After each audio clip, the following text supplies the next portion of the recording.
नमस्कार दोस्तों, हम इस वीडियो में देखने वाले हैं बर्नौली के प्रमेय, बर्नौलीज थ्योरम। उसे हम सिद्ध करेंगे। तो चलिए देखते हैं। यहाँ पे है हमारा एक असमान अनुप्रस्थ परिच्छेद की एक नली है और इसमें दो सिरा हमने लिया है, एक है यक्स एक है वाई। यक्स सिरे का जो क्षेत्रफल है वो A1, इसका क्षेत्रफल A2, दाब इस पे P1, यहाँ पे दाब P2 और यहाँ पे जो द्रव का वेग है वो V1 और V2। और इस नली में एक आदर्श द्रव धारा रेखीय प्रवाह में प्रवाहित हो रहा है।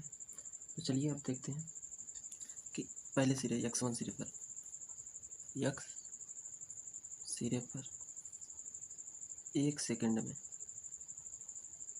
नहीं, डेल्टा टी सेकंड में, मान लीजिए डेल्टा टी सेकंड में द्रव द्वारा चली गई दूरी। तो द्रव द्वारा चली गई दूरी बराबर होता है चाल गुणे समय। तो यहाँ पे आपका चाल कितना है v1 और समय delta T equal to v1 delta T. ये होगी इतना दूरी। यहाँ पे जो द्रव होगी वो डेल्टा टी सेकंड में चलेगी। उसी प्रकार इसका जो क्षेत्रफल है x सिरे का क्षेत्रफल A1 दाब P1। अब हम y सिरे की बात करें तो y सिरे पर डेल्टा टी सेकंड में चली गई दूरी, डेल्टा टी सेकंड में दूरी जो चली जाएगी वो कितनी होगी, इसी प्रकार होगी। तो यहाँ पे होगी v2 डेल्टा टी, यहाँ पे दाब है यहाँ पे P2 और जो क्षेत्रफल है वो क्षेत्रफल है A2। तो अब हम निकालेंगे x सिरे और y सिरे पे कि द्रव द्वारा किए गए कार्य कितना है। तो चलिए देखते हैं। द्रव द्वारा किया गया कार्य, तो अब जब x सिरे की बात करें तो कार्य बराबर होगा कितना, कार्य बराबर होगा, मान लीजिए W1 मान लिया हमने। कार्य बराबर होता है बल गुणे विस्थापन या फिर दूरी। ठीक, अब बल का मान हमें नहीं पता है तो दाब बराबर होता है बल बटे क्षेत्रफल। तो बल बराबर दाब गुणे क्षेत्रफल। तो दाब गुणे क्षेत्रफल गुणे दूरी इक्वल टू किया गया कार्य कितना होगा, दोनों के लिए यही होगा। तो यहाँ पे W1 के लिए हमने जो x सिरे पर किया गया कार्य W1 है उसका निकालेंगे दाब। तो दाब यहाँ पे P1 गुणे क्षेत्रफल A1 और दूरी है V1 डेल्टा टी। उसी प्रकार W2 जो होगा y सिरे पर किया गया कार्य P2 into A2 into V2 delta T, ये होगा दूसरे सिरे पर किया गया कार्य। और यहाँ पे देखिए क्षेत्रफल गुणे दूरी या फिर क्षेत्रफल, दूरी का मात्रक मीटर, क्षेत्रफल का मात्रक मीटर स्क्वायर।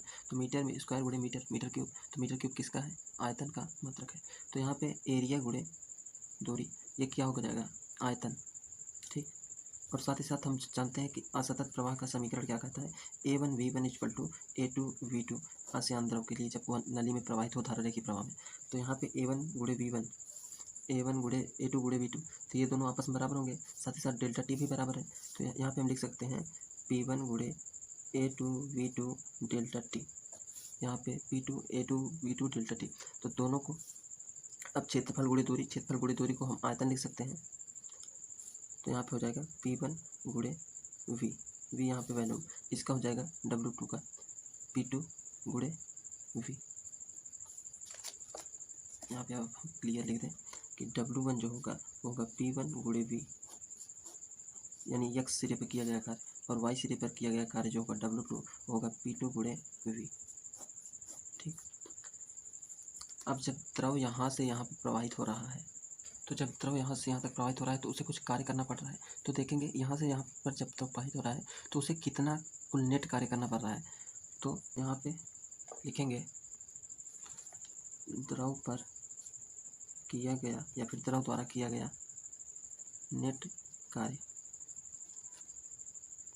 तो नेट कार्य बराबर क्या होगा, W1 माइनस W2, या इसे हम डेल्टा W मान लेते हैं।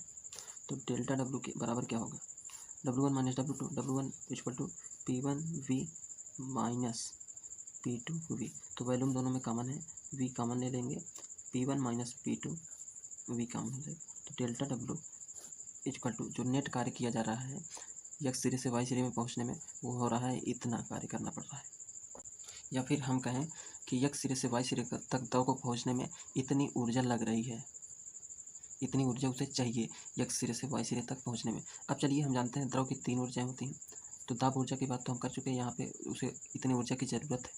अब चलिए स्थितिज ऊर्जा और गतिज ऊर्जा की बात करते हैं। तो उसमें वेग के कारण गतिज ऊर्जा होगी, तो x सिरे पर द्रव की गतिज ऊर्जा, x सिरे पर द्रव की गतिज ऊर्जा बराबर हाफ एम वी स्क्वायर होता है, v1 होगा, तो हाफ एम वी1 स्क्वायर होगा। और y सिरे पर द्रव की गतिज ऊर्जा, तो y सिरे पर द्रव की गतिज ऊर्जा होगी 1/2 m v two square, 1/2 m v two square. तो चूँकि द्रव के असतत प्रवाह समीकरण कहता है कि a1 v1 = a2 v2, यानी अगर किसी का क्षेत्रफल अधिक है, क्षेत्रफल और वेग का गुणनफल निश्चित होता है, अगर क्षेत्रफल अधिक है तो वेग कम होगा, क्षेत्रफल कम है तो वेग अधिक होगा। तो यहाँ पे चित्र में हमने बताया था कि यहाँ पे देखिए क्षेत्रफल अधिक है, यहाँ पे क्षेत्रफल कम है, तो यहाँ पे वेग कम होगा, यहाँ पे वेग अधिक होगा। तो हम यहाँ पे लिख लेते हैं क्षेत्रफल और यहाँ पे वेग। क्षेत्रफल a1 है a2 v1 v2, चूँकि a1 बड़ा है a2 से, इसलिए क्या होगा, v2 बड़ा होगा v1 से। जिसका क्षेत्रफल बड़ा होगा उसका वेग कम होगा, जिसका क्षेत्रफल कम होगा उसका वेग अधिक होगा। तो यहाँ पे आप देख सकते हैं कि किसकी गतिज ऊर्जा ज़्यादा होगी, जिसका जो वेग होगा वो ज़्यादा होगा। यहाँ पे v2 का मान ज़्यादा है तो ये बड़ा होगा। अब चलिए निकालते हैं, इसका मान बड़ा होगा, इसका मान कम होगा। तो हम देख लेते हैं गतिज ऊर्जा में वृद्धि, गतिज ऊर्जा में वृद्धि, x सिरे से y सिरे तक जाने में जो गतिज ऊर्जा की वृद्धि हो रही है वो कितनी हो रही है, देखते हैं। 1/2 m v two square minus 1/2 m v one square. अब चलिए हल करते हैं इसे डेल्टा के मान लेते हैं काइनेटिक एनर्जी। 1/2 एम कॉमन ले लीजिए, यहाँ पे V2 square minus v one square, इतना आ गया। तो यहाँ पे हमें जो ऊर्जा चाहिए वो delta W P1 minus P2 into V, इतना ऊर्जा चाहिए। हमें मिल कितना रहा है, इतना। साथ ही साथ अभी हमने काइनेटिक एनर्जी की बात की है, अभी हमने पोटेंशियल एनर्जी की बात नहीं कही है, क्योंकि ऊंचाई के कारण पोटेंशियल एनर्जी भी होती है। तो चलिए उसका मान देख लेते हैं, वो कितना घट बढ़ रहा है। तो यहाँ पे x सिरे पर स्थितिज ऊर्जा, तो x सिरे पर स्थितिज ऊर्जा हमने ऊंचाई h1 माना था, तो ऊंचाई कार्ड होती है एम जी h1, और y सिरे पे स्थितिज ऊर्जा, y सिरे पर स्थितिज ऊर्जा वो क्या होगी, एम जी h2। अब यहाँ पे इसे u1 मान लेते हैं और इसे u2 मान लेते हैं, एम जी h2। अब चलिए देखते हैं, चूँकि चित्र में हमारा जो चित्र था वो कुछ ऐसे था, यानी ऊपर से नीचे हाइट कम हो रही थी। तो जब हाइट कम होगी यानी h1 का मान बड़ा है h2 से, h1 का मान h2 से बड़ा है, तो ये एम जी दोनों सेम है, तो ऊंचाई अधिक होने के कारण u1 का मान बड़ा होगा u2 से, यानी ये बड़ा होगा इससे, यानी कि स्थितिज ऊर्जा घट रही है, तो स्थितिज ऊर्जा की हानि हो रही है। तो चलिए देखते हैं स्थितिज ऊर्जा की कितनी हानि हो रही है। तो हम लिखेंगे स्थितिज ऊर्जा की हानि। तो हानि कितनी हो रही है वो हम u1 माइनस u2 करेंगे, तो हमें पता चल जाएगा M G h1 minus M G h2। तो यहाँ पे एम जी कॉमन लेंगे, h1 माइनस h2, ये इतना आया। अब देखिए तीनों जो हमने समीकरण बनाए उन तीनों को देखते हैं। तो पहला जो हमें नेट ऊर्जा चाहिए, नेट ऊर्जा जो चाहिए हमें x सिरे से y सिरे तक जाने में, वो चाहिए था डेल्टा डब्ल्यू, और इसका मान था P1v माइनस P2v। और जो हमारी ऊर्जा की वृद्धि हो रही काइनेटिक एनर्जी में, यानी डेल्टा के, वो हुई थी वृद्धि, ये होगी आपकी 1/2 m v two square minus v one square, ये है वृद्धि आपकी, ये चाहिए, ये हुई है वृद्धि। और दूसरा जो u, यहाँ पे क्या है, स्थितिज ऊर्जा की जो हानि हो रही है, चूँकि तो स्थितिज ऊर्जा भी लिख देते हैं। ये है आपका mgH1 माइनस H2, ये हानि हो रही है। चाहिए कितना, इतना चाहिए। एक तो पहले तो बढ़ रहा है, कोई बात नहीं, इसमें से काट लेंगे, लेकिन साथ ही साथ स्थितिज ऊर्जा घट रही है, तो पहले जितनी वृद्धि हो उसमें से स्थितिज ऊर्जा घटाएंगे, फिर दोनों को इक्वल करेंगे। ठीक, तो चलिए करते हैं। तो यहाँ पे स्थितिज ऊर्जा में से यहाँ पे पोटेंशियल और एनर्जी घटा देंगे, तो क्या होगा 1/2 m v2 square minus v1 square minus mgH1 minus H2। इतनी ऊर्जा हमें मिलेगी, इतनी मिलेगी, और उसे लगाना है हमें एक सिरे से दूसरे सिरे में जाने में, जिसका मान हमें चाहिए है, पता है P1V माइनस P2V। तो यहाँ पे चलिए करते हैं। अब देखिए यहाँ पे लिख देते हैं P1 minus P2, V common ले रहे हैं, 1/2 m v2 square minus v1 square minus mgH1 minus H2। अब दोनों सिरों में, दोनों पक्षों में हम v से भाग देते हैं। भाग देने पर दोनों सिरों में, दोनों पक्षों में v से भाग देंगे, तो यहाँ पे जब बटे v कर देंगे, यहाँ पे बटे v और यहाँ पे बटे v। तो एक बात देखिए, यहाँ पे बटे v करने से ये वाला दोनों कट जाएगा, ये दोनों एक साथ ले रहे हैं, यहाँ पे m और ये। तो चलिए देखते हैं, P1 माइनस P2 बचा, दोनों कट गए, बराबर 1/2 m अपान v। m यानी द्रव्यमान बटे आयतन, घनत्व के बराबर होता है। द्रव्यमान बटे आयतन बराबर घनत्व। घनत्व हम, ये किसका होगा, माध्यम का या फिर द्रव का। तो द्रव का घनत्व हमने रो मान लिया, रो बराबर m अपान v, और बाकी आपका जो है वो उतार दीजिए। इसके बाद अगला m अपान v रो मान लीजिए, रो लिख दीजिए gH1 माइनस H2।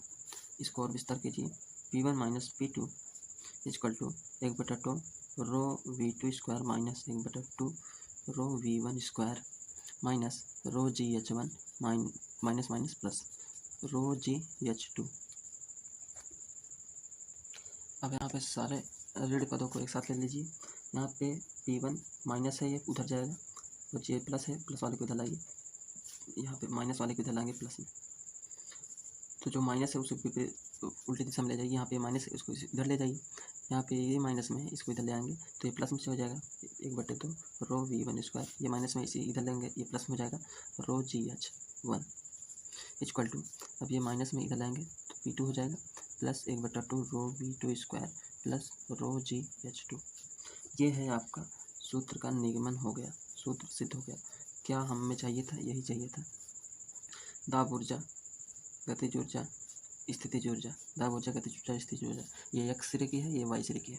लेकिन यहाँ पे जब हमने इसे v से भाग दिया था, तो हमें ये v चूँकि आयतन है, इसीलिए ये जो ऊर्जाएं निकलेंगी, ये निकलेंगी प्रति एकांक आयतन की, प्रति एकांक आयतन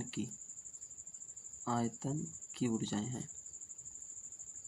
चूँकि हमने इसका जो पूरा का आयतन था उससे भाग दिया है, तो आयतन से भाग देने के कारण प्रति एकांक आयतन की ये ऊर्जाएं निकल के आई हैं। तो हम अब इसे चलिए परिभाषा के रूप में देखते हैं कि जब कोई भी द्रव, आदर्श द्रव किसी परिवर्ती अनुप्रस्थ काट की नली में प्रवाहित होता है, तो उसके प्रति एकांक आयतन की तीनों ऊर्जाएं या फिर कहें कुल ऊर्जाएं नियत होती हैं।